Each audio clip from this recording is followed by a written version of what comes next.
आप देख रहे हैं देश का विशाल नेटवर्क इंडिया टीवी लाइव, सच्चाई की सही आवाज।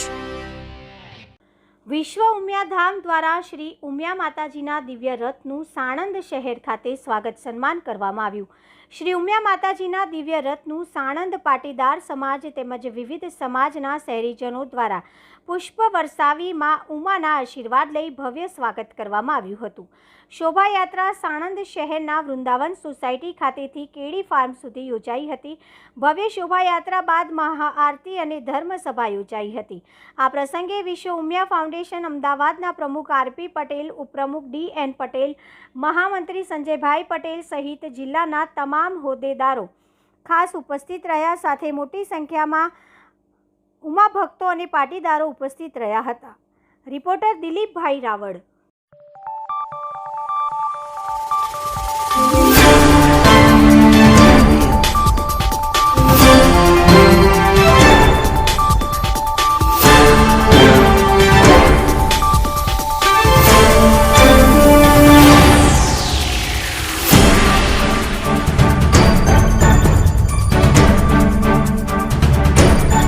આજે સાણંદ ગામમાં વિશ્વ ઉમિયા ફાઉન્ડેશન જે અમદાવાદમાં વિશ્વ ઉમિયાધામનું જે નિર્માણ કરી રહ્યું છે અને ધર્મ, શિક્ષણ, સંસ્કૃતિ અને રાષ્ટ્રહિતને લઈને સમગ્ર વિશ્વની અંદર પાટીદારોનું વૈશ્વિક સંગઠન બનાવી અને એક સનાતન શક્તિનું કેન્દ્ર એવું આસ્થાનું અને શક્તિનું કેન્દ્ર જગતજનની માં ઉમિયાના મંદિરનું જે નિર્માણ કરી રહ્યું છે કે જે નિર્માણની સાથે જ્યાં શક્તિ હોય અને સાથે સાથે સમાજના વિકાસનો આધાર પણ હોય એ પ્રકારના વિચારધારાને લઈને જગતજનની મા ઉમિયાનો દિવ્ય રથ આજે સાણંદ શહેરની અંદર પ્રવેશી ચૂક્યો છે અને લગભગ એમ કહી શકાય કે 5,000 જેટલા લોકો આજે આ દિવ્ય રથની યાત્રામાં જોડાયા હતા।